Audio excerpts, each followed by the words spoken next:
I remember a time before the Cascade dried up.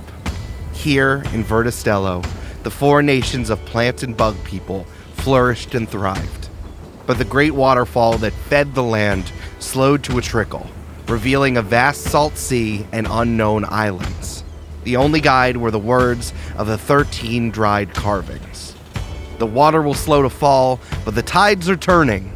Find the infinite lake to replenish the world and discover the salmon who will grant you a wish of whatever you desire. This marks the beginning of the tide, as many green folk hauled onto ships to find the infinite lake and maybe riches, adventure, excitement, and purpose along the way. And what exactly is a salmon? Is that a berry? That was 50 years ago, and the tide rushes forward ever still. There are many stories caught on the wind between sails, but why don't we hear just one? Of a butterfly gunman with clipped wings, a ripened and explosive piece of produce, and a witch made out of tea. This is Join the Party, Camp-Paign 3, The Rising Tide. I'll sing you a song that all green folk know. Until the water falls home. That only began 50 years ago. Until the water falls home. We seek the deep lake and a wish-granting salmon. Until the water falls home. So hoist up the sails and load up the cannons. Until the water falls home. A rush on the tide, sail through the Cascade, an adventure ships, a ceaseless parade. I dream of roots buried in the deep below, but we can't well sleep till the water falls home.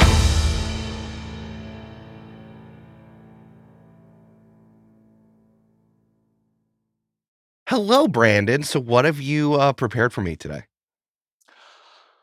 Oh. Well, Eric, today we're gonna do coloring. Yay! I read enough books, and now I get a coloring day. This is great. And we're gonna do it outside. Whoa! It's Mr. Grugle. It's raining.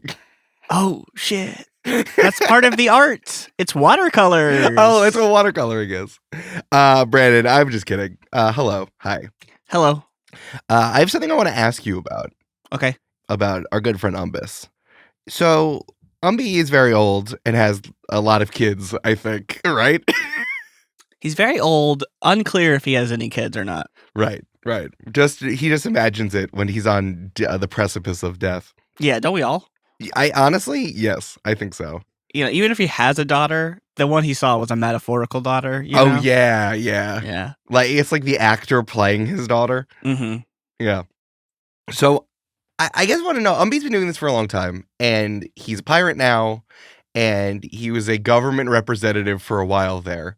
But how did he get his bomb-making powers? Like, where did he learn how to make bombs like this? Where did he learn to alchemize? It's a good question. I think it's kind of started, or at least the spark of inspiration started on his long walk back from the disappointing Senate conversation. Right. When the Cascade dried up and everyone's like, all right. Yeah. Well, sounds good. Mm-hmm. So I think, like, you know, he's always been, as a person from Overstock, interested in both, like, the ethereal and the literal, or like the actual earth. Sure.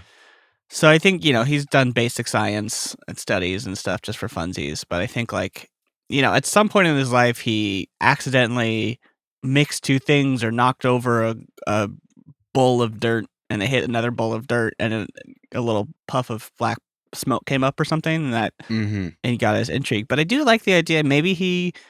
Maybe that was like the spark of inspiration, but maybe he did have like sort of a mentor or like a apprentice situation, like he was an apprentice situation or something. That makes a lot of sense. Umbi in this situation feels like one of the monks who invented evolution. Yeah. Like Gregor Mendel, you know? It's like I was messing with pea pods for so much and now I've done something fundamental and everything's changed. Yeah, Darwin, the famous monk who invented No, not Darwin. No, Gregor Mendel, the pundit square guy.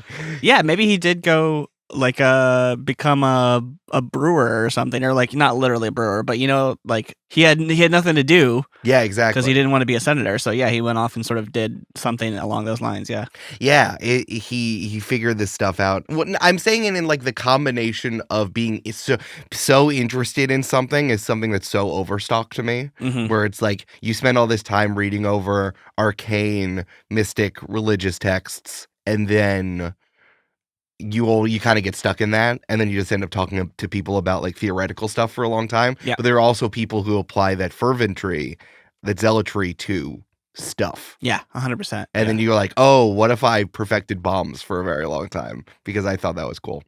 I think there's also a little bit of a touch of like rebelliousness to it, because maybe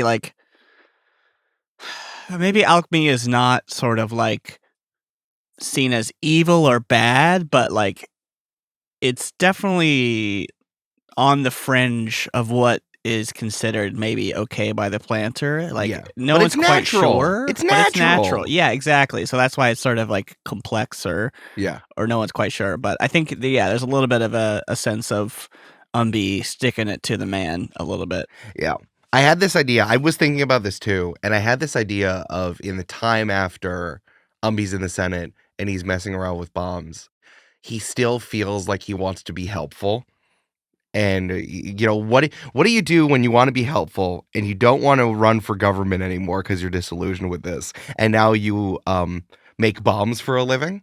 I think you're running around trying to help all the weird stuff that goes on in Overstock. I'm going to pitch you a second option. Okay. What if it's 1960s, 70s style, like radical environmentalist movement stuff where it's like, that scene in the movie where like a guy has spent 2/3 of the film getting into this and then he walks into the back room he's not supposed to and they're like making a pipe bomb? Yes, exactly. That's 100%. Yeah. It's like you're somewhere between that and a PI or Batman. is what I understood. That's what I've been thinking about. He's like somewhere. I think that's just Batman. Is between a PI and the guy in the back making a pipe bomb to fight crime. Yeah, I love that. It was great. I think that makes sense. So I think that there's this moment, maybe about 3-4 years after people have noticed that the cascade has been slowing down, somewhere in Overstock, maybe kind of on the edges, the fringes of where your former constituency was.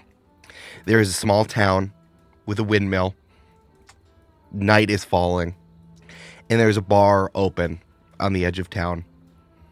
And inside, the bartender is cleaning a glass and keeps cleaning the same glass because no one's inside. And she takes a deep breath and sighs and looks and whistles to herself, cleaning the same glass. And the door swings open and the bell over the door clang-clangs.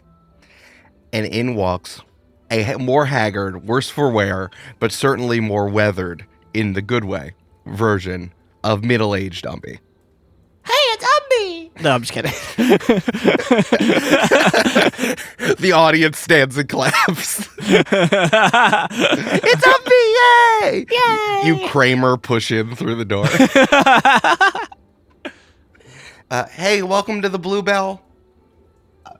Take any of the seats. They're all open. Thanks, Miriam. Oh, I shouldn't be surprised. Umbi, come on in.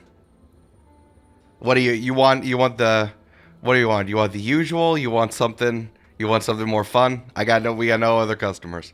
Yeah, I want today. Today is special. I want something special. Okay. Why do I sound like Keanu Reeves? I like it. No, I like this for middle-aged Umbi. This is great. I think it's good. You're like, this is adventure Umbi. No, I like that. Yeah. Well, it's a special day, certainly. So, whatever. If I don't know, write it down. I'll make it for you. I want your fruitiest cocktail.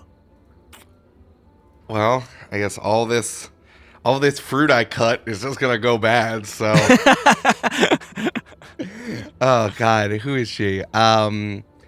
God, I think she must be a stalk of barley. Oh, that's good. I like that. Yeah, she has, her barley part, her hair is tied up in a flowering bandana, wearing an apron over a rolled up long sleeve button up. There's still splots of wetness all over her. And even if there's no one in the bar, you're going to get splashed. That's just what's going to happen, especially if you're cleaning the same glass for 3 hours. She just like gets a really big bowl and starts throwing all of the cut fruit that she's been working on. It just like starts slurring it up and pouring bottles of liquor into this bowl. Fuck yeah. And eventually is going to line it up and just like into a pint glass. She's eventually just going to pour all of it in. And then does she at the end pour like liquid nitrogen over it to make it a frozen drink? No, I think she just lights it on fire. What if she does both, Eric? And then she does both. That's good. So how's it going out there? Well, Mildred,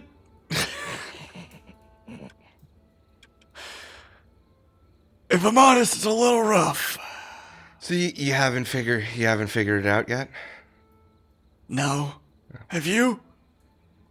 Well, okay, well, I can tell you the facts, and maybe you can tell me what I'm missing. Yeah, I think that works. All right. See if you can ask the questions before I finish this drink. So, 3 days ago, Mrs. Truffetta starts dancing in the middle of town. 14 hours after that, the dancing party has grown to 10. 14 hours after that, the party's grown to 50, and everyone else is still, and everyone's still dancing out there. So I guess my question is, did you figure out why? But my real question is, have you figured out how to make them stop? Well, Maybell, I tried asking him. Didn't work. Didn't work, no. Yeah. I tried tying one guy down. Just got loose. Jigged his way right out of the rope. That happens. I tried out dancing one of them, and I did out dance him. It was interesting. It was good. I saw it. Didn't work. So I'm left with Plan E. Shock and awe. I should have known you would get to this one, but can you let me know before you set the charges, please? Okay, Let me know. I'll keep it away from the bar, I promise. Yeah, do it, please. At some point during my life, I would have said, the planter's just here keeping things interesting. But I think I've seen this enough. I think I've seen this enough that I know that it's not that. I wish it was that. I wish it was easier. I wish I could settle into that easy explanation of the way it works is the way it works. It's the... either you overanalyze it too much and you come to the idea of it's just the way it works, or you just take it the way that it is. But I know it's something a little bit in between, that it's a complicated answer, that it's deeply unsatisfying. Yeah. I mean, to me, it's just those assholes who turned the water off and fucked up the crops. But, like, yeah, I get what you're saying. Yeah. You look at the well on the outside of town? Madeline, I didn't. It was your idea. I hate it always just comes back to that, but I don't drink it. I drink only soda. I drink my own fermented soda that I make myself. I don't drink that stuff. Honestly, probably smart these days. I didn't need more reason just to drink my own brew. She pulled out a bottle something terribly nasty and cloudy. It's like sealed in a giant mason jar. She pops it open, and there's the loudest hiss you've ever heard, and the whole bar smells like prunes. And she just drinks it. You know what? I think I've decided. Your name should be Marley. Hey, whatever you want to call me, just don't call me late for dinner You get it? Because you're Barley. or services. You're the only one who's allowed to make jokes? Come on, I can make jokes too. My job is talking to people. Just because I'm not out here blowing up their house afterwards, I guess I should start doing that. I should start wielding violence. I'll have a scythe with me that I'll just be like, and I'll crack a joke and then I'll swing it at them. You know, I gotta tell you, it pays a lot. I'm really wealthy. Good point. I get supplement. I'll bartend and also threaten people with violence. Yeah, which, by the way, I can't pay for this. I can't. Is that? No, it's the mayor already let me know it's factored into your fee. It's all right. So, you've been doing this a long time, huh? Since I was knee-high to that grasshopper down the block named Dave. knee-high to a Dave, yeah. Like, what do you mean this? I meant, like, going around doing what you're doing. What do you mean? How long have you been doing what? Being a radical! Yeah. I don't know, I just wanted to say the joke about Dave. No, it's good. I don't know, you've been doing I guess you have been a radical a long time. You alright with those choices? I mean, I don't think there are any other choices right now, you know? I mean, but before, when, I don't know, even when the Cascade was flowing, not like things were perfect. Everyone's pinning everything on that. Not like things were good, or not like things were sparkling before. And you were radical against, you were doing this in some form of view the entire time. Throwing bombs in the Senate, you know what I mean? But before that, and even before that, even before I was born, you were pushing on that. You were. How do you kept being you. You pushed against everything, and you did what you thought was right, no matter what anyone said. Yeah. I remember this time in like grade school when I was a kid, and the teacher was like, "You gotta color inside the lines," and so I blew up the teacher. I was just kidding. This is what I get for trying to have a meaningful conversation with you. You said you're a 5-year-old blowing up your schoolhouse. Oh, come on, Umbi, come on. Sorry. We're the only ones in town who's not actively doing a jig at the moment. Yeah. You swing in here when there's an issue every 4 months, 5 months. Something crazy happens. We can't put our finger on. Yeah. I just want to know. What do you want to know? I got a question for you. Yeah. Do you like your choices? Do you like what led you here? If I'm honest, I haven't thought about it much. I've been thinking about the things I've been reacting to in such like a focused, narrow-minded way that like I haven't had time to reflect on the choices I made to get there or the ones I'm doing to react, you know? Yeah. I guess that makes you good at your job. Less to carry. I wouldn't say there's nothing to carry, but like, I don't know. It's just like, when you get to my age, years old, yeah, you feel like you know everything, even though if you don't, but like, you feel it in your bones when you need to do something. Yeah. Maybe you should stop and think about it, though. But I don't, honestly. I don't. Yeah. I should. I mean, I regret asking you to do that now. Makes, I guess, when you're called in somewhere because you're supposed to know everything, you don't stop and wonder if you do. I mean, that's the thing, is the people that think that you know everything, sometimes you gotta let them live in that nice fantasy world they've created for themselves, you know? Yeah. That's how it holds it all together. Somehow. What is it? My great-grandma used to say something like, when you want to get things done, the only eyes you want are from the potatoes. I don't know. She wasn't from here. She was from it's translated through a bunch of other languages. I don't know. I don't know if it sounds better, but I like it. I think it's good. Yeah, no, she's my mom used to tell me that her grandma used to say that, and she is from a long time ago. Ancient wisdom, I guess. Older than me? Older than you?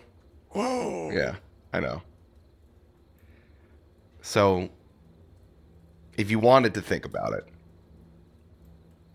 and now imagine I'm holding a scythe up to you when I'm asking you this question, all right? If you wanted to think about it. No. Yeah. If you wanted to think about it, is this where you wanted it to end up? Do you like where you end up? You just walk around the constituency. One person says, "Help, my child's missing." You go do that. Another person says, "Help, everyone's chanting at the same time." Another person says, "Help, turns out a cult leader has taken over the town." Like, you just go from place to place. That's what you want to be doing? Honestly, I hadn't thought about it till just now. I'm gonna think about it. Hang on, give me a second. All right. Give me a second. Hold on, your drink's out. She lights it again. She pours more fruit and alcohol into it, and she lights it. Marley flambe. It's good. I like it. It's good. Here's the thing about radicals, I think, right? Like, I like people that consider themselves mavericks, right? You know, Like you. here's the dirty truth: is like, if things went the way that they wanted them to go, they wouldn't know what to do with themselves. They'd be out of a quote-unquote job. You need something to be radical against. You need conflict. You need disorder. So, like, do I wish things were different? Do I wish things were better? Do I wish that people did the right thing? Yeah. But then if I'm honest, where do I fit in that world? It's fair. If there weren't people needing to forget their troubles, I wouldn't have a job, huh? I mean, yeah, I think hopefully people also just enjoy the taste of your delicious concoctions, but yes. They don't. Come on, they don't. The bartender reaches down, pulls a bottle out, takes out two shot glasses, pours one for her, one for you. This like viscous, dark purple liquid. Is this your famous fertilizer drink? No, it's just a shot. Come Oh, on. okay. It's not all. I'm not pulling out all the bells and whistles just for you. No. Like, all right. Well, cheers Cheers to disorder. to disorder. Clink. Clink. Takes a shot. Shot. Wipes her mouth. Be like, you want another one? Yeah. I mean, I gotta go, like, create a giant damageless smoke bomb to maybe shock people out of their senses in a second, so Oh, yeah, let's get fucked up. it could be. Oh, what if you could set up a bomb near the you set up something near the bell tower, near like, and then if you do it near the big bell and then it'll ring, maybe you'll get everyone out of there. Oh, I like that. That's good. Yeah. What if it's like a frequency thing? Yeah. Could be that. It'll be that. Definitely that. Yeah. And well, you got plenty of time. No one's coming in here for the next long while. And Umbi? Mm-hmm. My name's Melissa. Shit!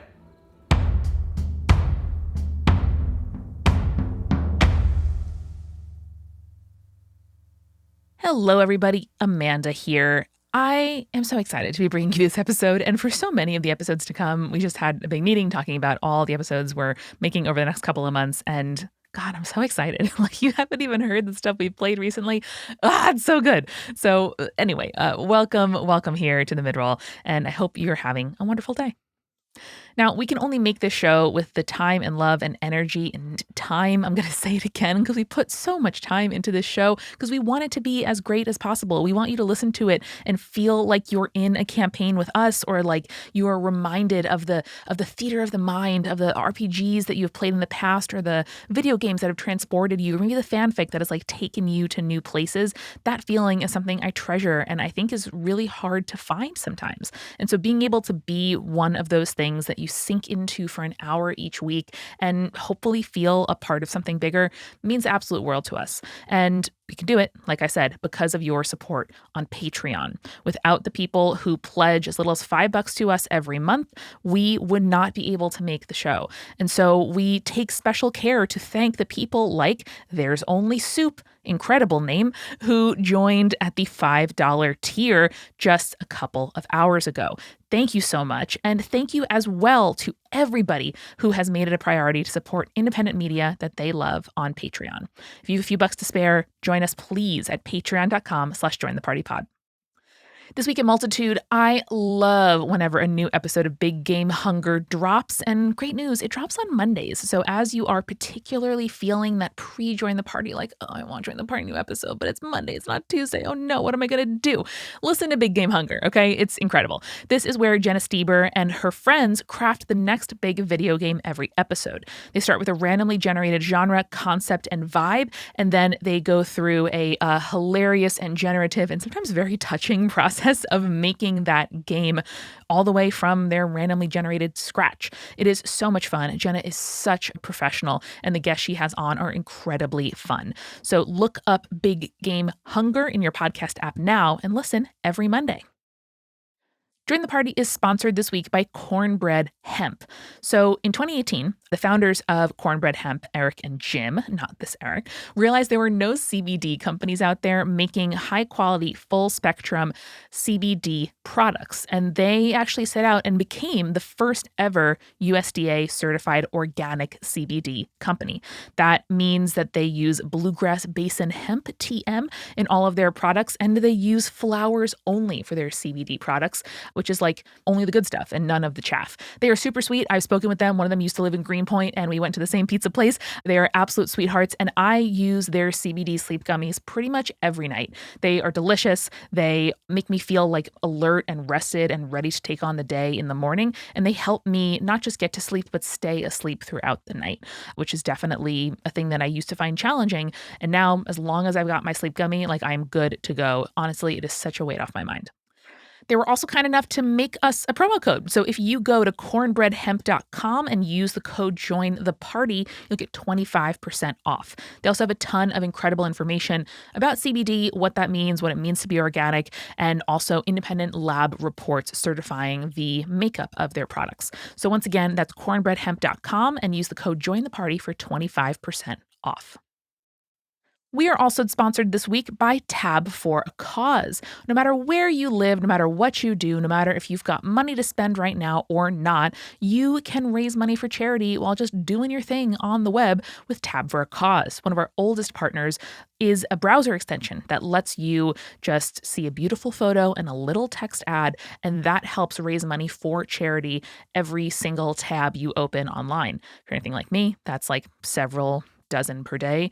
Actually, I kind of don't want to know how many tabs I open. I'm sure it's north of 100. But I do know I'm raising money for charity as I do it because I am on Team Join the Party. If you go to tabforacause.org/join the party, you too can download Tab for a Cause. It's completely free. It'll show you pretty pictures, and you can choose the charity you're raising money for, and also join the totals of the thousands of dollars that Team Join the Party has raised for charity over the last few years.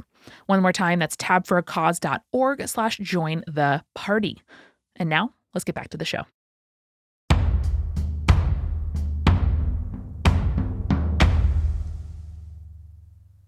Hi, Julia. Hey. So what have you prepared for me today? Well, we open on a big field of flowing corn and whatnot. Is that good? Is that good That's for you? good. No, that's good. Cool. No, I'm just kidding, Julia. I have All right, something. cool. I do have something I wanted to ask you about. What's up?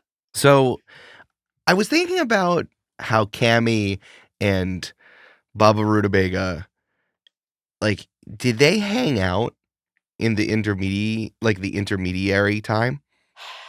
In my mind, I don't think so, because I think that one, this is a spooky witch that was living in the forest that was very scary. Sure. It was someone that people were avoiding in open fields.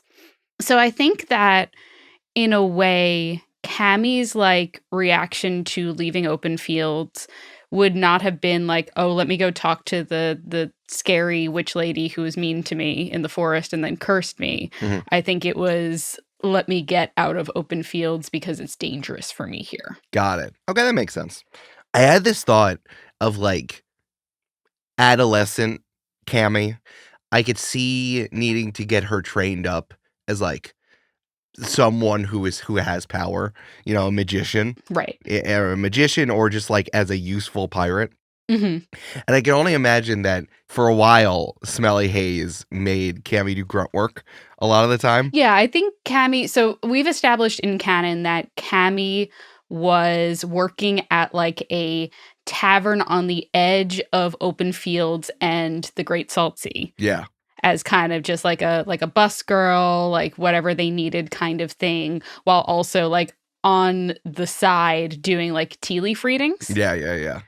And the reason that Smelly Haze picked up Cammie was, one, pirates are superstitious, especially Smelly Haze, and thought that Cammie would be a good luck charm. Mm-hmm. And I think in taking Cammie onto her ship, she basically gave Cammie the role of ship's boy, is what the British would call it, but ship's girl, ship's witch, as the lowest level on the caste system of the ship. Oh yeah, for sure. I think at one point, for a while, especially as Cammie came into adolescence, Smelly Haze, for being someone who could just pick up people at bars and be like, you're part of my crew now. After a while, Smelly Haze took some time and settled down on one of the islands dotted around the Great Salt Sea. Once the Cascade dried up, it was almost like a land rush for everyone to grab the islands. No one had literally never been there, not lying and saying people were there, but actually oh no, this is mine now. And I think maybe Smelly Haze's crew, the Smelly crew, of course, grabbed one of the crappy islands that no one really wanted. We're yeah, we're gonna set up here for a little while. Mm-hmm. Was the island particularly smelly? Oh, I'm sure. Yeah, everyone on the crew was nose blind, so Yes. They were just kind of used to it by that point. That's why they were able to get this primo island, because it just stank I don't know, probably phosphorus or something like that. Oh yeah, it smelled like it smelled like phosphorus for sure. Mm-hmm. And I think and then Cammie, what do you do to a cabin boy who is no longer on the ship? You just make them do all of the grunt work around on the island, right? Sure. So I think there's probably a point where Cammie is adolescent, young teen, where Cammie has guard duty outside of the large encampment where Smelly Haze is and the Smelly crew are set up. In my head, the island is just big enough for all of the ramshackle town they've set up in there, but of course it's where they keep their gold and their weapons and all and their treasure and all that stuff. Mm-hmm. And you're you have to stand out on guard duty outside of the big wooden gate that they've set up you know, like the big drawbridge, the big quasi drawbridge gate that they've set out outside. Sure, very like Legend of Arceus main town area. Oh, 100%. Yeah, Gotcha. yeah. And you got to go find a really big parasect. That one guy, he just won't take the weasel that he keeps asking for. We're going to be doing that for the next 20 minutes. You're going to be throwing Pokeballs at a giant parasect. So I think adolescent young teen Cammie is set up outside. Tell me about adolescent Cammie here. What's she like? What's her vibe? I think Cammie's the kind of person who has not changed very much from when she left Open Fields to now. Sure. And even from like now being the scene that we're describing here to the present where the present campaign is happening. Yeah. In that her mentality has always been kind of the same. Like, hard work is important. Not harming others is important. The only thing that has changed is Cammie's like abilities and the power that she wields, which I think is interesting. That it is not one of those like, as I've grown more powerful, I've grown more corrupt. Like, I think that they like genuinely have not let that impact them as much. Sure. And so I think Cammie is happy and grateful almost to be doing a lot of the menial grunt work that is being assigned to her because, you know, she was raised in Open Fields, and Open Fields is all about like, yeah, everyone in the community has to work hard in order to like maintain a like balanced life. Like, this is par for the course for her. Sure. Really. Yeah. You don't get something for nothing, so you better do as much something as possible so you get as much in return, for sure. Yeah. And I think that Cammie is the kind of person who is like, they're genuinely happy to do something so long as they are thanked for that task. Sure. You know? Yeah. No, I like that. So yeah, Cammie's out on guard duty outside the gate. Night's coming quickly. You got to start lighting torches. And you hear something in the brush a little bit outside of what you can see. Hello?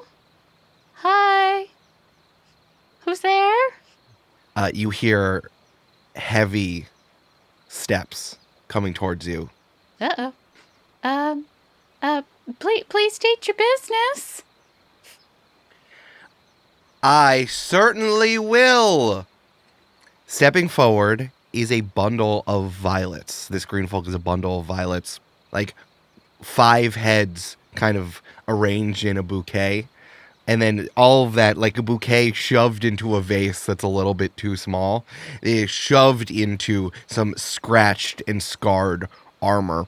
This violet has a very heavy sword at their side and kind of like a hand crossbow on the other side. So very similar to something that you would eventually see Troy wielding. But this is just good enough just for one hand. It's just like, pew, real finger gun energy of just being able to like pick up this crossbow and shoot it. Their armor, as I said, is like tarnished and nasty and caked with mud. Lots and lots of dents in it as well. Like, I am Marley, the Resolute. I have been hired by the people of the surrounding archipelago to clear out Smelly Haze and the Smelly crew. You're making it too smelly. Are you in charge of what's happening here? Oh, no, definitely not. Definitely not in charge. I'm Cammie. Hi. Cammie, it's very nice to meet you. I need you to let me inside to talk to Smelly Haze and deal with this situation. Well, I can't do that. I can't just let you in, because I'm on guard duty. But if you give me one moment, I can send my good friend Nani in, and she can go get Smelly Haze, and she can come out, and you guys can have a conversation. And Cammie reaches into her, like, pocket. She's not keeping Nani in her, like, signature tea kettle yet. Mm-hmm. And she reaches into her pocket, and she pulls out a little ginkgo crab. And she goes, "Okay, sweetheart," and kisses it on the shell, and it skitters off.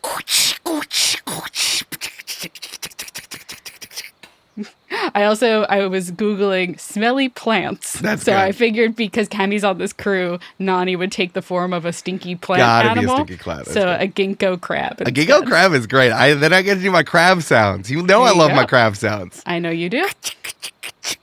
Nani skitters away and then skitters back with a little note in her claw. Oh, what you got there, girl? And it says, "You deal with it. Thank you, Smelly Haze." Okay. Cammie writes back. Seems like a bad idea. This person looks like they might want to kill me. Love you, Cammie. It sends Nani back.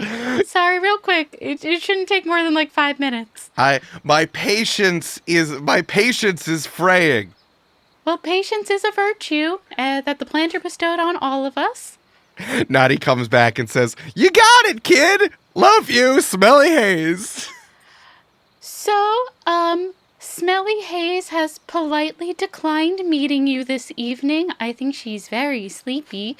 So maybe you could come back in the morning or next month or, in a year from now. I have been tasked by the peoples to deal with this, and if you stand in my way, then I challenge you to a duel. Guards person? I'm 15. I did not know that impinging injustice had an age. Well, in this case, it's 15. You want to kill a 15-year-old? If that is what is mandatory, I would. Well, I don't want to kill you. Well, we'll see if that happens in the duel. I don't want to be put in a position where I have to potentially hurt you. I need my time to prepare for the duel. I need 12 hours to meditate and sharpen my sword. And at the stroke of 12 hours that I will keep on this hourglass, as they reach into their arbor and pulls out an hourglass, puts it down on the ground and turns it over. And once the final grain is released from this hourglass, then we will duel. There's going to be a different guard here in 12 hours. No, but you're doing it because I challenged you to the duel. But I'm going to be inside. Well, don't then come back outside. What if I don't want to? Well, your duel. Do you disregard my duel? Is that an option? No, not if you have honor. Then why would you ask me? Oh my god! In 12 hours, guards person, I'm going to duel you. I told you my name. Fine. That's fine. I should have remembered it. Cammie, in 12 hours, we will duel. And I will be here through that time preparing for that duel. Just so you know what is happening. It is part of my honor to clearly demonstrate to you the rules of the duel. And if you disregard them, that is your problem. But I have adhered to them as it is happening. Okay. Cool, I guess. Marley sits down and lays their weapons out and kind of like they have like a pack with them and starts to unpack their stuff, sets up a little camp. And this is truly 50 feet away from the gate. Like sets up a little campfire, takes out a whetstone, undoes the straps of some of their armor, and just loosens it. They don't take it fully off, but just like loosens it, tries to get as comfy as possible, and then just starts sharpening their big sword. Mm-hmm. Okay. Do you want some tea? Can you promise that it is not poisoned? I mean, I don't use poison. Like it's tea. You can put poison in tea. You could put poison in tea, but then it would be poisoned tea, and I offered you tea. If you swear it is not... Motherfucker. If you swear it is not poison tea and just regular tea, then yes, I would love some. It is regular tea. I've been trying some new blends. I haven't perfected them yet, but I would really enjoy your feedback. Sure, yes, yeah, of course. That is what duelists show kindness to each other before the duel. Right, that duel that is going to happen. Okay. And then Cammie makes a pot of tea, and when it's done, pours a cup and then places it on the back of little crab Nani And then it's like, okay, we've practiced this. You can do it. Don't spill. And then it skitters across. As slow and careful as a crab can sideways scuttle. It's also really funny because Nani is obviously a girl. We use she, her for Nani. And the ginkgo tree, the females are the stinky ones while the males are not stinky. I'm learning so much about ginkgo trees here in this scene. This is great. They're so old. They like outlived the pollinators that they used to have. They used to be a specific kind of beetle that died out. Dang. Yeah. Hey, beetle, get your shit together. Come on. Hey, if I could just talk to the dead beetles in the audience tonight. Hey, guys, get your shit together. So ginkgo crab Nani delivers that and then scuttles back. It's warming. It's floral, but not too floral. Mm-hmm. It's this knot I have in my shoulder, it's almost undoing itself. This is good. Thank you. This is very good. High praise. Thanks. I'll take a 9 out of 10. 8.5. 8.5, certainly. 8.5. Wow. Okay, I am a harsh critic. Cammie's taken out a little notepad. It's like jotting down notes, being like 8.5. Pretty good. Pretty good. Marley takes out their arrows and lays them all out. Takes some time to inspect each one. Make sure none of the feathers on the back. Make sure that they're in the proper alignment. Make sure the tap on the fronts to make sure they're still sharp. I guess I shouldn't be telling you this advice, but it's something that's been passed down through my family for generations, for as long as we've known them, for as long as we've been able to pass information down, from versions of this world that don't even exist anymore. But something we always say is, check once, check twice, check 3 times. You're in the clear. It was supposed, at some point, I think it rhymed in whatever language it was started in, but it's I do live. That's advice for you, just as we're going into this duel. I don't know what you're dueling with, but I find it important. Gonna be honest with you. Don't have any weapons. Ah, interesting. So what are you dealing with? I have no idea. Again, have never done a duel. Don't really want to do a duel, but you seem like you are convinced it's gonna happen. Well, you have, and looks at the hourglass, 10 hours and 13 minutes to figure that out, so you have plenty of time. Great. Yay. So, I guess, should I give you something in return for the tea? Do I owe you? What do I owe you? It's not a transactional thing. You gave me your feedback, and that was very helpful. Well, I guess if I don't owe you anything, then can I trouble you? I have a question for you. Sure. Why do you protect her? Why are you doing this? What are you doing here? Well, I'm part of the smelly crew. And Alicia's the captain, and so, you protect the person that protects you. But you know what Smelly Haze has done. You know what Smelly Haze is known for. Being smelly, yeah, I know. Yeah, and the other stuff. And being the most fearsome and bloodthirsty pirate in this section of the Great Salt Sea. I mean, I've been on her ship for like a year now. I don't know if I saw like real bloodthirstiness from her. Do you think maybe you're because you're so young, you're sent away to count the gold and the bones while. And they're Why am I counting bones? They're keeping the bones. That they keep the bones of their victims. I never counted. I don't think I counted bones. Well, maybe you were too busy looking for the bones to count while they were doing all of the pillaging and the killing and the bloodthirst. I don't remember ever being asked about bones. I don't know. I'm asking you. I don't know. Well, I'm telling you, I don't think I ever counted any bones. I'm sorry to see someone who has been so taken in the pillaging and pirate the pillaging pirate life. Someone who's grown up with it, and every moment of your life you don't know anything other than that. I mean, that's not. You're assuming a lot about me, Mix. You're assuming a lot. Well, then tell me. Why do you, if you have experiences other than pirate life, why do you protect the bloodthirsty Smelly Haze? Well, I wasn't always a pirate. Like I said, been at it for about a year now.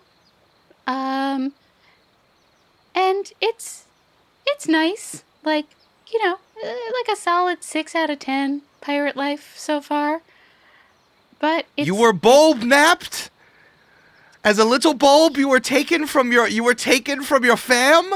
You were taken from the bosom of your mother and taken and brought upon the pirate ship? I mean, I guess I was technically bulb-napped. When you say it like that, I was technically bulb-napped in the middle of the night. Not from my family. I was working at a tavern, and Smelly Haze was like, "You seem lucky," and said, "Do you want to be a pirate?" And I said, "I don't really know." And then I went to sleep, and then I woke up on the ship. You're laughing, but that's what happened. It's a it's a surprising story, and yet you guard her. Then why did you not let me in? Because you want to get rid of us, and if you get rid of us, then where am I going next? There's plenty of places to go. Yeah, but you're... Cammie looks at them and is like, "You're still pretty far away, so you can't, see my whole thing." Okay.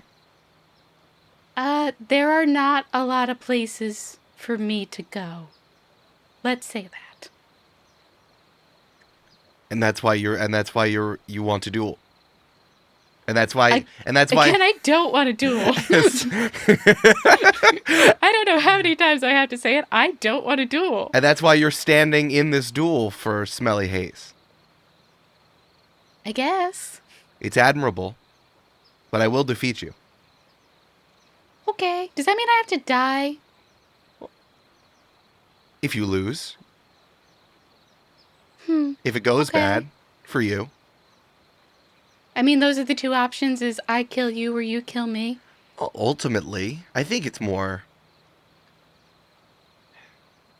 I guess I'd have to... Hold on. Marley reaches around. Marley's still wearing their armor, so it's like they're still very heavy. Very heavy, so it's like they can't get up, so they reach all the way back into their backpack and roots around in there and pulls out a little book and kind of flips through it. Says, let's say the finer points of dueling in doing it with honor. I guess Is it Dr. Radish? the finer well, I think that the intention is that one of us dies, but it doesn't say definitively it does happen. More than it says that once someone is downed, the duel is over. So I guess that's up to interpretation. So, if you just decide to lay down, or if I just decide to lay down, duel's done? Well, there's a coup de grace in such a situation. I don't know what that means. I don't speak Craggish Rebellion. Yeah, there's a shot. I would make sure you were down, or you would make sure I was down if one of us tried to dishonorably avoid the situation. I mean, that just seems mean. Well, it's mean for you to defend a bloodthirsty pirate, and I'm here defending on behalf of the villagers of the surrounding archipelago who want Smelly Haze gone. I think that's mean. I mean, I'm defending her because I don't think that she's bloodthirsty, and I haven't seen proof of that, and I also think that people can change. So you think that she's not bloodthirsty, and that even if she was bloodthirsty, she would stop being bloodthirsty? I mean, I think she could. Okay, then go ask her. Then tell her to stop. Cammie sends Ginkgo Nani back into the camp with a note being like, "Hey, love you. Are you bloodthirsty?" The note comes back and says, "No, I don't think so." She said she doesn't think she's bloodthirsty. Okay, well then, can she send a note saying that even if she was or was not bloodthirsty, she would stop? Okay. And she would sign it and put a smear of her blood upon the paper so I know it's real. I'll ask her. Cammie sends a note of that regard and is like, it's like one of those, like, do you like me? Yes or no? Yeah, sure. Are you bloodthirsty? Yes or no? Please sign with blood. Love, Cammie. In the back you hear, yow! And then the note comes back, kind of written all out with this, and be like, "I, Smelly Haze, am not bloodthirsty, and even if I was, I would stop for the people who were worried about me being a bloodthirsty pirate. It is signed upon with my blood that is smeared here." And then you see like a dark green smudge. "As signed by me, Smelly Haze," just like a scrawled cursive signature. Cammie sends it over. There you go. Can I be honest with you? Hmm? I didn't think that would work. You never know until you ask. Huh. Well, I'll bring this back to the villagers of the archipelago immediately. Sounds good. Thank you, Cammie. You're welcome. Well, I guess the duel's off. I think Cammie is like, kind of nods and then turns around for like a minute or two, and then when she turns back she puts a little like satchel bag, like kind of like what you would assume like you would see like doubloons in or something like that, and puts it on top of Nani, and Nani scampers across the way and hands it over to Marley. What's this? It's a little bag of the tea that you liked. That's very nice of you. Thanks for not murdering me and taking me and Smelly Haze for our words. I feel like I owe you something in return. That's the honorable thing to do. As they strapping their armor back on, they reach into their bag and pull out a copy of that little book and gives it back to the ginkgo crab. The little book says, "The most honorable way to be is the most honorable way to follow in order to make sure that you are following the honorable path of being a good person by the honorable judge and doctor, Radish Radish." Wow, a book with a really long title. It's good. It's helped me find my way. I think I should also say, I'm 15 too. I'm also 15. So. Wow, green folk age really differently, huh? Yeah. Wild. I've been this tall. I've grown this tall since I was 8. I don't think I'm ever gonna get any taller. Oh. Huh. Okay. All right. Well, I will return upon my honorable path and bring this back to the villagers of the archipelago. But if this is false, I will be forced to push through with the duel and bring justice and violence upon your home and house and crew. Okay. Okay. So you know. So I've clearly communicated to you what would happen if you were wrong. That sounds like a plan, but I believe in Alicia. Okay.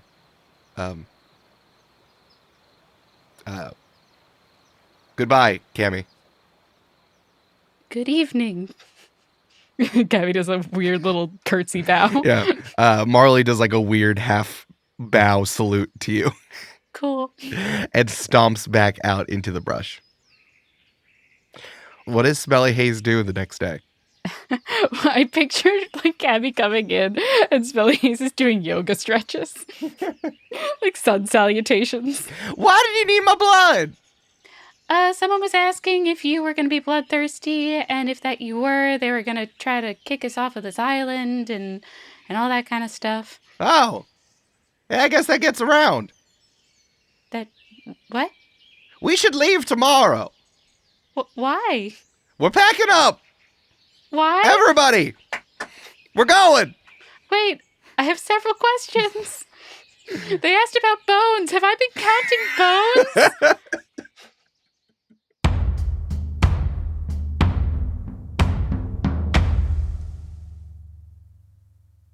Oh, hey, Amanda. Hi. Hi, honey. Oh, hello. So what have you prepared for me? Well, I talked to both Brandon and Julia about their specific garden plans. And so I have a pretty good sense of what we can expect to eat from each of their homes and recipes that I want to use for them. No, that's good. That's good. I know. Julia promised she'd give me the tomatoes she owes us. Oh, good. Yeah. I'm just kidding. I have something that I want to ask you about. If that's okay. Please. Yeah. We record next to each other anyway, so this kind of like, we're just like hanging out. Yeah, we are hanging out. Neither of us is under a blanket and cuddling our stuffed air bison, so it's not quite like home, but, it's close. It's close. It's close. But I want to ask you something about Troy. Okay. I want to go back to when Troy was still a prince at the Edge at the Craggish seat. Once King Hyperion the Sleepy, the Haggard. I call him the Sleepy. They call him the Haggard. He's called the Haggard, yes. Yep. Once he's in power and has been established in power for a while, like what you and your brothers, what are your kind of like vibes here as princes? As like part of the royal family, mucking it up, being dudes. So I think the weird thing about being one of the many spares of a royal family is you train your whole life for the moment, right? You train your whole life for the moment where your family finally takes over. And when the Breakstones were not in charge and not the ruling family, we prepared and we did all kinds of drills and we, learned what we had to learn in order to be the ruling family. But what that actually looks like is not very much. And so once the coup is over and Hyperion's in charge and he's got all his advisors, that's why Troy gets shipped off to the guards, because there's not a ton for him to do. And so in my mind, they still have weekly family dinners. And so that's where, all of the siblings and the parents get together and, talk things through. But it's almost like a staff meeting because each of us is spread out to different areas of the castle. I imagine one brother is in like requisitions, like the quartermaster supplies, operations for the castle. Troy's in the guard because he's the dumb one. Someone probably works in research, like the sort of, maester, scholar role. And then there's Hyperion. Yeah, I think it's good. We never talked about like how many brothers and sisters Troy has. Oh, like 10. But I assume it's 10 and you're all brothers. Yes. That's what I was assuming. And Troy is like third youngest. Yeah, I think there's probably one girl who's the most ruthless one. Oh, sure. Yeah. Yeah. I know. She's off like killing like the king of the megafauna somewhere. Yeah. Actually, honestly, maybe she's undercover with the separatists. She might. It's entirely possible. Yeah. Yeah. Or like a sort of half brother from like the dad's first relationship or something. That's pretty good. You do with that what you will. Well, I think the whole thing about this is that like Hyperion's also running the family. In my head, like your dad and mom have died through the various conflicts of the houses. And that's why Hyperion is king. Yes. So it's like Hyperion has to run the country and your family and just hates it. And he's so sleepy. He's so sleepy. But at these weekly meetings is when you get your princely allowance. Oh, okay. And now you have a bunch of quiche that you can just go to the town surrounding the castle. Of course, it's called Edgeville. Nice. You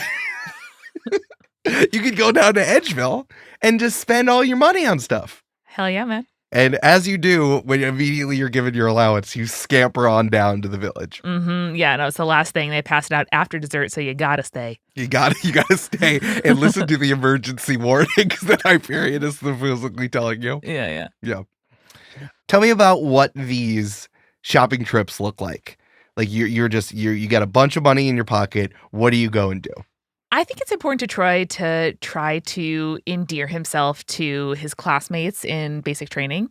And so I think he'll spend a lot of money on sort of small things that he can pretend are cheap, but are actually extremely expensive. Like, imagine if you bought gum, but it was like $45 a pack. Sure. Like that kind of situation. So I imagine a lot of like very expensive snacks, maybe some like, like a sewing kit or like an extra toothbrush that are just like essentially like made of stainless steel, like so durable. They'll just be like, oh yeah, no, I have an extra comb, take one. And the comb is like made of, ivory, like that kind of thing. Yeah. And you get twice as much because you get stuff for free. Like you get princely BOGO deals that other people don't get. I'm sure. And later in his life, Troy will be like, what do you mean a single comb is $10? What do you mean a single comb is one to bloom? I don't know what you're talking about. How's that possible? Yeah, so I think that you've been walking around all day. Your packs are filled with stuff that you've bought that day. And, night is starting to fall, but there's still one more shop that you haven't been to before. Let's go. Yeah. As soon as you walk in, like 7 little sprouts run up to you, and all of them say at the same time, hello, you've reached the potion shop. This is where you get potions. Do you need potions? Probably. Hey, what's up? I'm Prince Troivides. Hey, everyone come back behind the counter. Come back behind the counter. Of course, Prince Troivides is out on his shopping trip, and we need to make sure that he is taken care of. Just like a regular amount. Like, I know I'm a prince, and like if you piss me off, then in theory, we could like execute or like close down your shop. Like, I would never do that. I'm a cool prince. I promise. I know I'm new. I'm a very cool prince. Don't worry. The sprouts go, yay, he's a cool prince. Oh, here you go. And then he like flips a coin to one of the sprouts. All the sprouts jump on it. There's a big like dust pile as they fight each other. And standing at the front is the proprietor of this potion shop. I think maybe they must be like a patch of clover. Ooh, very cool. Like a robe, a big like quote unquote wizard's robe, like slouched over a big patch of clover, who is tending the shop and is just like trying to corral all of their children behind as they're fighting over the one coin you flip them. Be like, hey, come, hey, no fighting in front of the prince. No fighting in front of the prince. It's cool, man. Listen, I'm one of like 10 or 11. I lose count. Long as none of them got swords hidden away, you're fine. They don't. No, they don't. But we go out at each other with teeth. The youngest jumps on one of the other ones and just bites them. Troy crushes down. Do you want to be a palace guard? You're not too young. No. Thank you, Prince Troivides, but no, I don't. Sure. We're not ready. They still need to go through their schooling. Oh yeah, of course. Sorry, I forget not everybody's raised like I was raised. Anyway, lovely shop you got here. How long you been around? Oh, as we rebuilt, this shop is relatively new. Since the reign of King Hyperion, after the whole conflict, the previous shop was burnt down. Yeah, but this one is new we coincided with King Hyperion's rule coming into the Craggish throne. Nice. It's gonna be a long reign. It's gonna be a good one. That's what we're hoping. Thank you. Of course, yeah. And what do you sell here? Potions, mostly, either made to order or ones we've made that people can pick up from the shelves. Nice. Hey, I got a question for you. Can I ask you something? Yeah. Of course. Happy to help. Any information that the prince might need to retrieve for his brain locker. Yes. Hey. That's a really good phrase to say. Brain locker? I just came up with it. I'm nervous. That's really good. No, don't be nervous. Troy like pats bruisingly the clover person. Can you, just for this, in front of the microphone, can you smack me pretty hard? I'm wearing a sweatshirt and I think the Foley would be pretty good. I'm going to do like the chest. Yeah. Good. It's good stuff. Yeah. So I got a brother-in-arms what likes to cry a lot. Well, actually, I don't think he likes to cry, but he does cry a lot. And so I wonder, do you have any potions that would help him like get over the fear of like potentially harming another green folk and just sort of like do what has to be done for king and country? You know what I mean? Oh, well, we do have different potions, but the thing you need to understand about potions, my liege, is they address only one specific thing. So if you want a friend of yours to stop crying, yeah, it's a lot. It's very wet. It's very loud. It gets all over. There's a potion to dry his tear ducts. There's a potion of happiness. There's a potion of introspection to maybe unwind the knot that's in his emotion. So I think he has to think a lot less. Okay, so not that one. Yeah. We have one, a mindlessness potion. We can do that too. That sounds good. You want? I can. Oh no, whip that still up. thinking. Okay, so it depends what kind of symptom you'd like to address, because potions only address one specific thing. Can you like add courage? Make him fundamentally a different green folk. I love Troy so much. Because my thing is, if you close over the place where the tears come out, Yes. then I think they come out another place. Sure. And I think that would be worse. Yes. Yeah. It's more of a general drying magical situation. Oh, okay. If you All work. right, But I'll think I about do it. have something of courage that I could whip up needed. Make someone feel more brave. Definitely. Let me think about it. Maybe I'll see what he needs and I'll come back. But hey, I'm real glad to know that you guys are here. Maybe I'll be back next time. I would definitely like that, but please take your time. If there's something you want, just don't leave. Wait, and you see like all the sprouts are like standing in front of the door, just like trying to be as casual as possible, as little children can be, just like leaning up against the door and be like, no, but don't leave. Surveyor wares. See if there's a pre-made potion you might need, or I'm more than happy. I don't have anything else going on. More than happy to make a custom potion for you. There is of course a bargain bin, but of course you wouldn't need that. It's fun to do bargains, even when you got a lot of money. All right, well, there is a bargain bin. There is a barrel that's filled. You don't know that yet. You don't know that He yet. said the name of the movie in the trailer. There's a barrel that's filled with potions. Cool. And that have just like different liquids sloshing around in them, but none of them have labels. Troy's gonna plunge his hand in there and pick one. Okay. You want to roll? Yeah. You want to roll? Let's roll something. Give me a D10 roll. Okay. That's a 4. Okay, in my head there was a Kiki to Booba scale of the potion, so it's just a little bit towards Kiki. Cool. Tell me about this bottle. That's like it is both rounded and spiky at the same time, but it's a little bit more spiky. Tell me about this bottle. Yes, I think that this is like gourd shaped. Yeah. So there is like a nice kind of like bulbous portion, and then there is a little neck curving out that you can hold it from. But the bottom, there is like 6 or 7 spikes, like one too many for it to be feet. Oh, sure. You know, but spiky enough that you're like, how do I put this down on the side? Yeah, it's like, how does it go? Which way? Yeah. It has loops in it, but nothing that's like, nothing that would put good enough rope through it that you'd be able to like hang it, tie it around your waist or something. Extremely unusable. Yeah. Yeah, you pull that one out. And I think inside it has almost like there's a layered liquid that's going, it almost looks like a sunset. Goes from like brighter to darker. Hey, this is beautiful. It reminds me of the victory after we defeated the previous reign. Take it, Prince Troy. Here you can go. have it. No, please allow me. And then he pushes like 6 or 7 times too many gold onto the counter. No, Prince Troibides. No, I don't. I really don't. I insist. You have lots of mouths to feed, lots of little ruffians to raise down there. Troy gives one of them a little little scritch on the head. No, I really don't want this. Please, I don't expect this from you. Please don't. I just pay for the amount that you want, and you risk offending me if you don't accept the money that I deem this to be worth. Well, I understand in your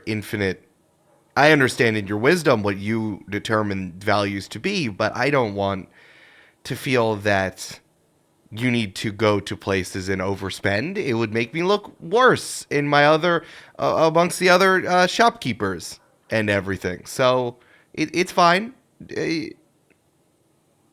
I insist, Prince Troibides, please. You only pay for what you need. Hey, you should take the money. We could really use it. Yeah, no, take all the money. Take it. Troy stands back for a minute, kind of surveys the shopkeeper. Can I roll perception here? Sure. Yeah. I'm going to say that teenage Troy has garbage perception, so you're going to have a -1. Ultimately, quite fair. 11 minus 1. So that's a 10. That's for a 10. Sure. Do I sense that there's something else going on, or is this person garden variety nervous in front of a prince? Luckily, your insight is also garbage. Incredible. So you would have negative 1. I gotta imagine it's also -1. It's also -1, yeah. So that would be a 10. So a 10 is like a base success. Like you have a rough understanding of what's going on here.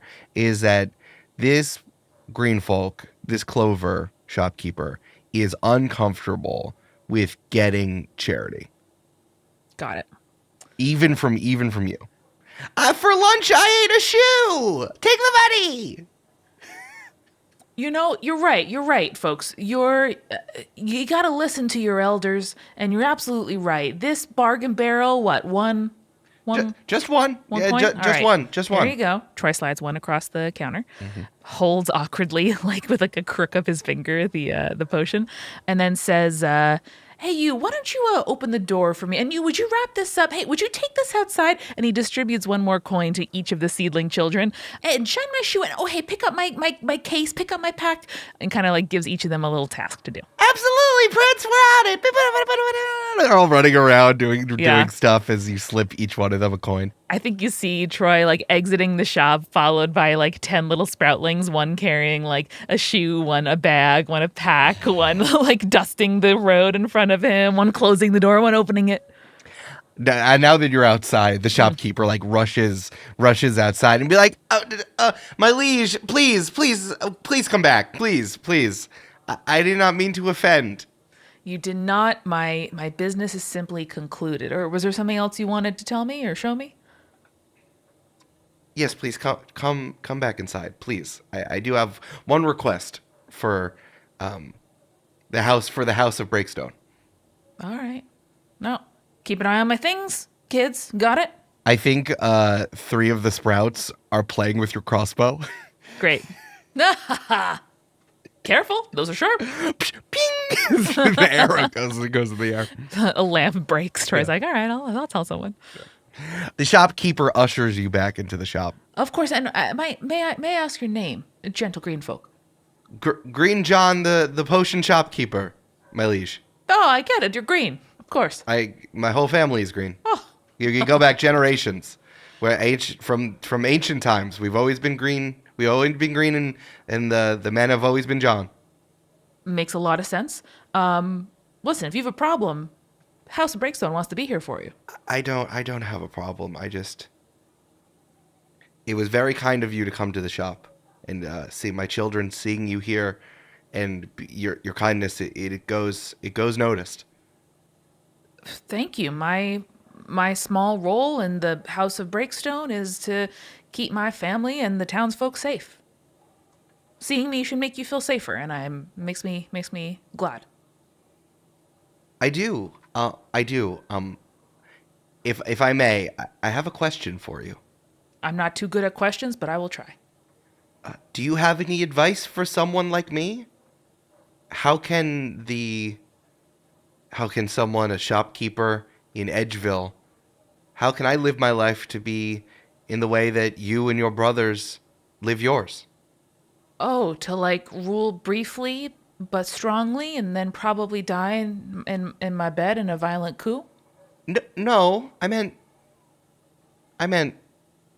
how do you... What? General advice kind of thing? More general advice. No, just because you're doing so well, and the House of Breakstone is doing so well. Geez, I I don't think anyone's ever really asked me that before. I'm happy to be the first. Well, I'd probably say choose your brothers wisely and go as hard for them as you can. That's good advice, Elish. I don't know, and give people cool stuff. People love to get cool stuff. They do. And if I find myself in a position to do so, I would. Thank you, Prince Troyvides. I appreciate I appreciate the advice. Wait. Do you know what I think? No. I think that if you said that you made a potion what is for being the best king's guard of all the land. Okay. Right? Yes. But really, it was just like some tasty juice and people drank it. They would think that it was real, and the power of that thought would make them a better soldier. Okay, I could do that. Just, do you promise not? You won't tell anyone. It's just juice. I think every Friday, have one of those kids deliver to the bunkhouse of the guards up at the castle. All right, care of me. 10 doses of that potion, and it could be whatever juice you got that week. I'll send you your payment. And I think my new brothers in arms, they'll feel more united and stronger than ever. It's an interesting idea, Troy, but that's a very good idea, my prince, but you won't tell anyone it's just juice. That would ruin my business. No, just for, I mean, listen, maybe it's a potion for some, maybe they a little faster, a little more alert. I don't know if you have any kind of potion, maybe some kind of like juice of a bean that will make you feel more awake and also have to poop, but Go on. Maybe just like a tea that makes you feel really awake, but I think that the effects of a potion is in the potion but also in the mind. Okay, a mind potion. Yeah. Okay, but all potions are mind potions. Yeah. It's in the labeling. Yeah. Oh, okay. I could relabel. I'll relabel. Like, you ever go to a really fancy party and then they serve you some food and you're like, the food is not that good, but it is fancy, so you have to pretend you like it? I do not have that experience. It's just like that. It's just like that. It must be just like that. Listen, you can say no, and it's okay. No, I want you. No, I want you. I want this. This is what you need, I'm more than happy to accommodate you. As the clover shopkeeper rummages around, pulls out a very nice slender bottle that's filled with a very bright pink liquid. Oh, it's perfect. It was my lunch. And writes a label that says Potion of Courage. You know, let's do Potion of Brotherhood. Okay. Crosses it out. Potion of Brotherhood. Yeah. Sticks it on the bottle and hands it to you. Oh, this is perfect. I'm going to pretend like I only got one, and then they like it so much, I bring it every week. Splendid. Incredible. Okay, so listen, want this to be fair. Should I pay for the next 2 deliveries up front or the next 3? Whatever you think is best. 2 it is. And then Troy slides over a decent amount of money. I think the amount that the shopkeeper would be stoked to make in a whole day. But not a whole week. This is goods for services, huh? This is goods for services. Thank you, my prince. Thank you. Thank you. Thank you. And listen, if the quality slips, I'll visit. We'll talk. Sorry, that wasn't a threat. That was more saying like I am paying you for the goods and your service, and so anyway, thanks. Love you. No, Troy, you can't say that. Thank you. Thank you. Okay. Oh, one more thing. Oh yeah? The potion from the bargain bin you grabbed? That one will kill you. Let me just take that from you. Sure. Okay. It will melt your whole thing. Well, glad I didn't drink it then. And then Troy opens up the door and he's like, "Hey kid, bring me the spiky one." Oh, this one? Here it is. Chucks it.